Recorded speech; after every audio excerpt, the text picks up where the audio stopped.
Hello everyone, welcome to the GS study.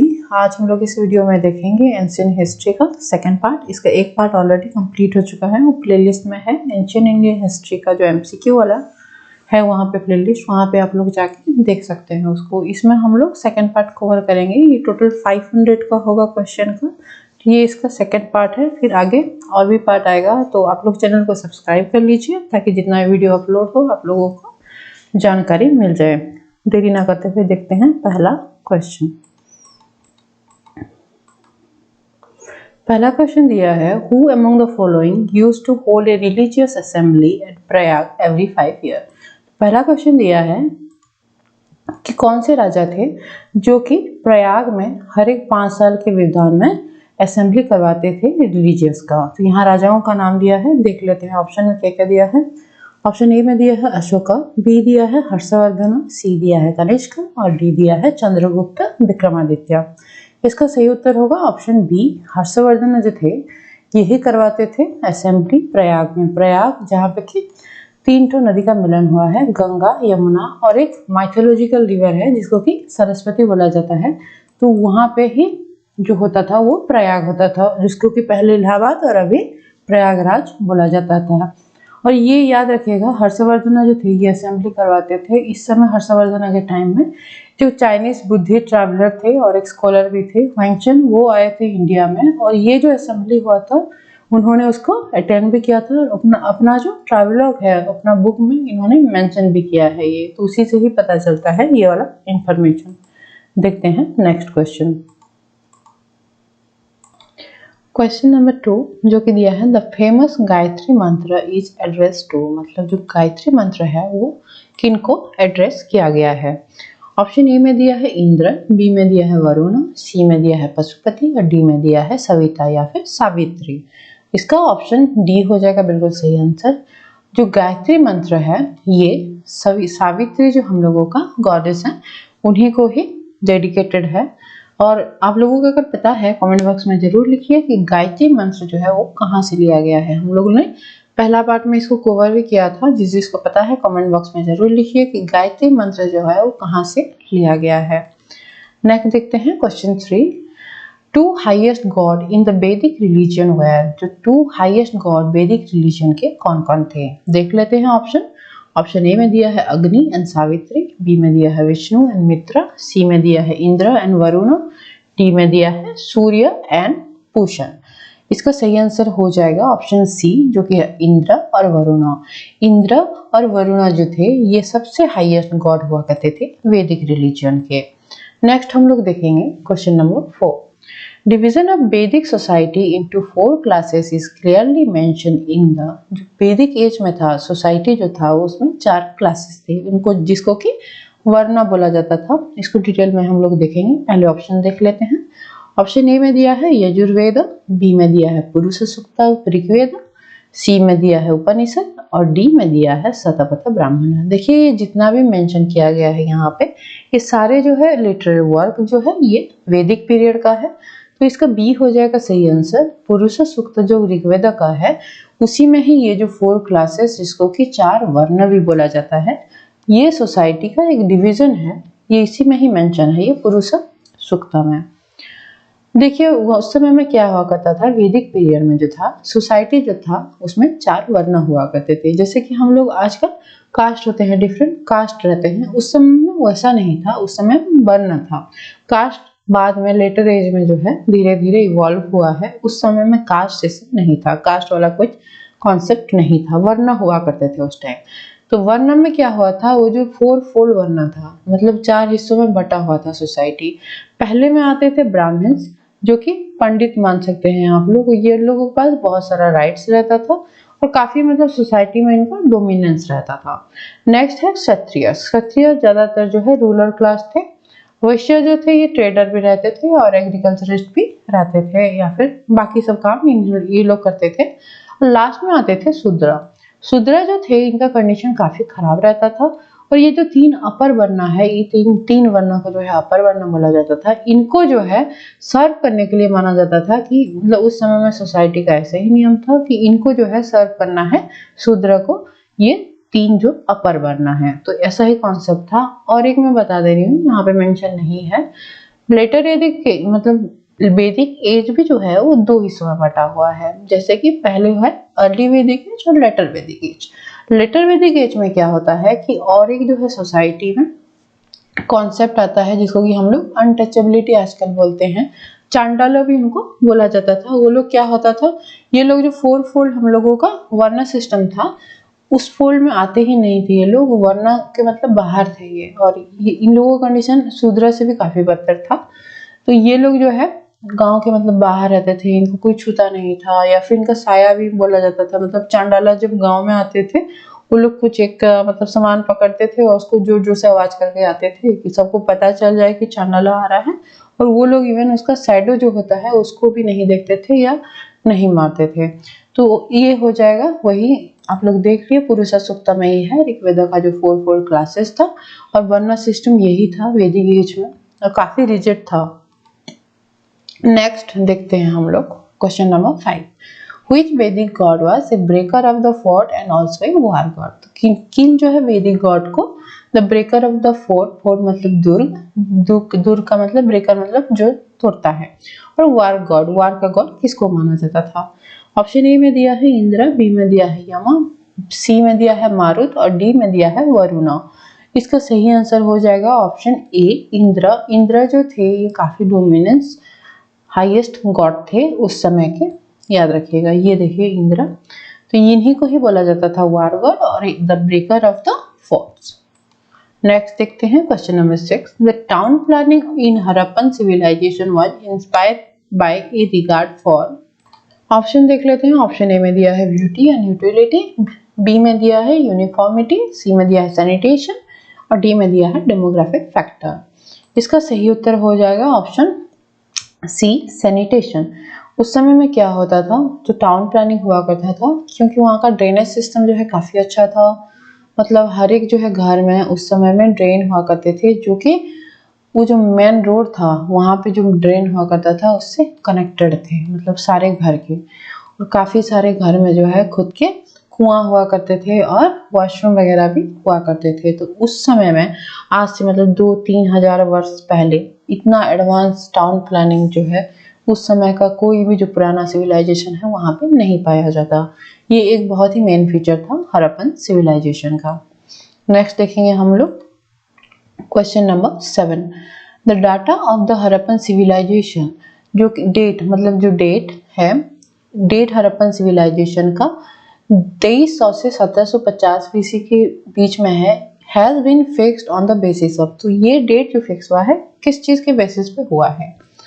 ए में दिया है पोर्टरी डिजाइन, बी में दिया है स्ट्रैटिफिकेशन, सी में दिया है आर्यन इन्वेशन और डी में दिया है रेडियो कार्बन डेटिंग। इसका डी हो जाएगा सही आंसर। जो रेडियो कार्बन डेटिंग हुआ है उसी से ही पता चलता है कि हड़प्पन सिविलाइजेशन जो था मतलब उसका मैच्योर जो सिविलाइजेशन का हुआ था उस वही यही टाइम पीरियड था 2300 से 1750। हालांकि और कुछ इन्फॉर्मेशन है कि आप लोग बता दे रही हूँ मैं ये कि हड़प्पन सिविलाइजेशन जो था वो इसका 3 मतलब अवस्था थे, 3 ठो स्टेज में ये हुआ है। पहले तो अर्ली हड़प्पन सिविलाइजेशन एक है और मैच्योर सिविलाइजेशन एक है, जो कि ये जो डेट दिया हुआ है, और एक लेटर भी मतलब जब उसको डिक्लाइन कर रहा था धीरे धीरे, लेटर भी जो है डिक्लाइन जब कर रहा था कम से ये जो था ये 1300 बीसी तक चला था लगभग। कोई कोई जगह में, हर एक जगह में नहीं चला था, लेकिन कोई कोई ऐसा एरिया है जहाँ पे 1300 बीसी तक जो है हड़प्पन सिविलाइजेशन एग्जिस्ट करता था। लेकिन जब मैच्योर इसका स्टेज था जो कि 2300 से 1750 था, ये काफी मतलब अर्बन सोसाइटी उस समय में हुआ करते थे, वो धीरे धीरे डिक्लाइन होने लगा और रूरलाइजेशन भी स्टार्ट हो गया था। तो यहाँ पे पहले जो इसका भी स्टेज था इसमें भी काफी रूरल इकोनॉमी हम लोगों को देखने के लिए मिलता है, लेकिन जो मैच्योर इसका था स्टेज ये काफी मतलब प्रॉस्परस था और वो अर्बनाइजेशन सब था। तो याद रखिएगा डी है इसका सही आंसर। रेडियो कार्बन डेटिंग करने से हम लोगों को पुराना जितना भी कौन सा डेट का है वो पता चलता है। नेक्स्ट हम लोग देखेंगे question number 8। Most of the large Harappan towns has had for fortification has served the purpose for, मतलब ये जो इसका बाउंड्री दिया जाता था उस समय में जो सिविलाइजेशन था इंडस वैली का, क्यों दिया जाता था ये पूछा है। इसका आंसर डी होगा। ये जो चारों स्टेटमेंट सब दिया हुआ है, सेफ्टी फॉर रोबर्स, जो मतलब चोरी या फिर डकैती ना हो। बी में दिया था protection against cattle raider, cattle उस समय में बहुत इंपॉर्टेंट थे तो उनको रेड कर लेते थे तो उससे भी प्रोटेक्शन देता था ये फोर्टिफिकेशन जो होता था, दीवारें सब। और नेक्स्ट दिया है सी में प्रोटेक्शन अगेंस्ट फ्लड, फ्लड भी जो होता था उस समय में तो उससे भी ये लोग बचाव देता था। नेक्स्ट हम लोग देखेंगे क्वेश्चन 9। तो क्वेश्चन 9 दिया है कि cereals grown the people of the Harappan civilization में कौन कौन सा जो है उगाए जाते थे, देख लेते हैं। ऑप्शन ए में दिया है व्हीट, बी में दिया है राइस और सी में दिया है मिलेट, डी में दिया है all of the above. Option D होगा इसका सही आंसर। ये जितना भी दिया है यहाँ पे फूड्स, स्टेबल फूड्स है, उस समय हरप्पन सिविलाइजेशन में जो है कल्टीवेशन किया जाता था। नेक्स्ट देखते हैं हम लोग क्वेश्चन 10। द वैदिक इकोनॉमी वाज बेस्ड ऑन, वैदिक इकोनॉमी जो है किस टाइप का इकोनॉमी था। ऑप्शन ए में दिया है ट्रेड एंड कॉमर्स, बी में दिया है क्राफ्ट एंड इंडस्ट्री, सी में दिया है एग्रीकल्चर एंड कैटल रियरिंग और डी में दिया है all of the above. Option C हो जाएगा इसका सही आंसर। एग्रीकल्चर और कैटल रियरिंग जो था ये वैदिक इकोनॉमी का मेन पार्ट हुआ करते थे, क्योंकि याद रखिएगा कि वैदिक इकोनॉमी जो था ये एक रूरल इकोनॉमी था।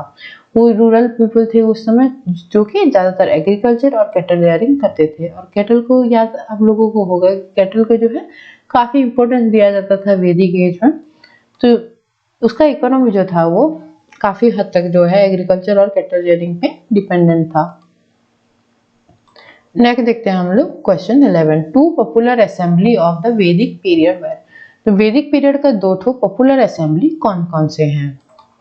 ऑप्शन देख लेते हैं। ऑप्शन ए में दिया है सभा एंड महासभा, बी में दिया है महासभा एंड गणसभा, उसके बाद सी में दिया है सभा एंड समिति और डी में दिया है उर एंड कुला।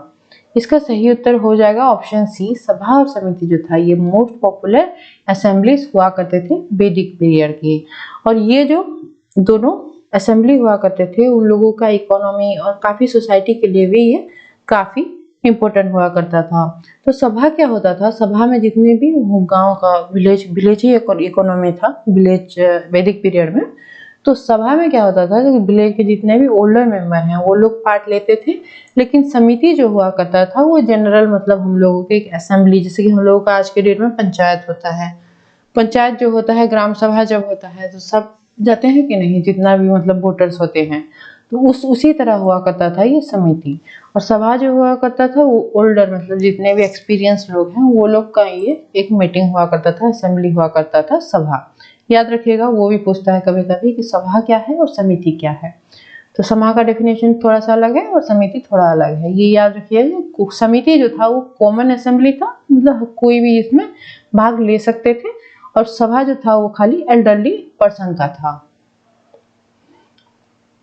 और याद रखिएगा कि जो वैदिक पीरियड में बता रहे थे कि अर्ली वैदिक पीरियड में वुमेन सभी जो है सभा और समिति में पार्ट लेते थे, लेकिन लेटर वैदिक एज आते आते उन लोगों को ये राइट से है डिप्राइव किया गया, बाद में इनको अलाउड नहीं था सभा और समिति अटेंड करने के लिए।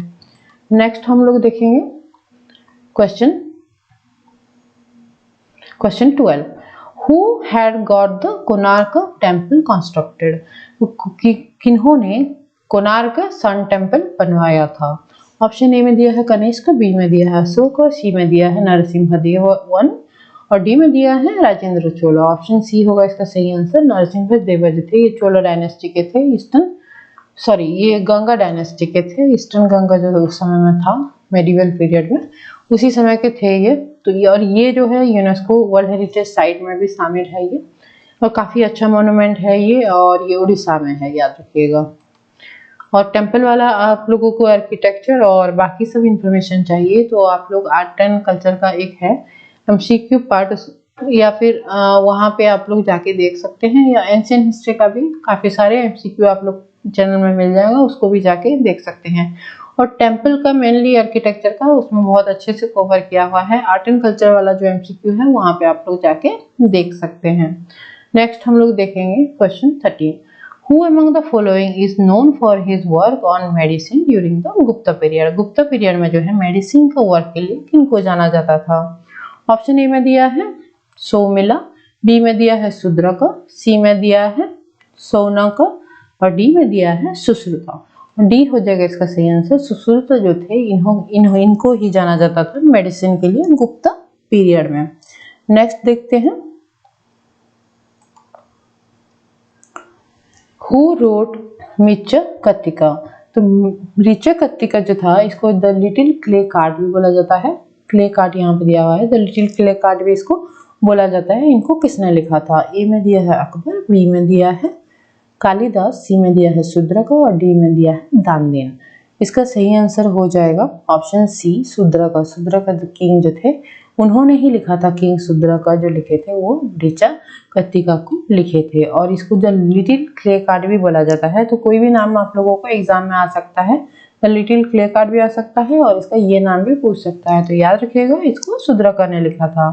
नेक्स्ट हम लोग देखेंगे, the Indus valley civilization can be said to belong to, मतलब कौन सा एज से जो है इंडस वैली सिविलाइजेशन, ऑप्शन में से कौन सा एज से इंडस वैली सिविलाइजेशन बिलोंग करता है?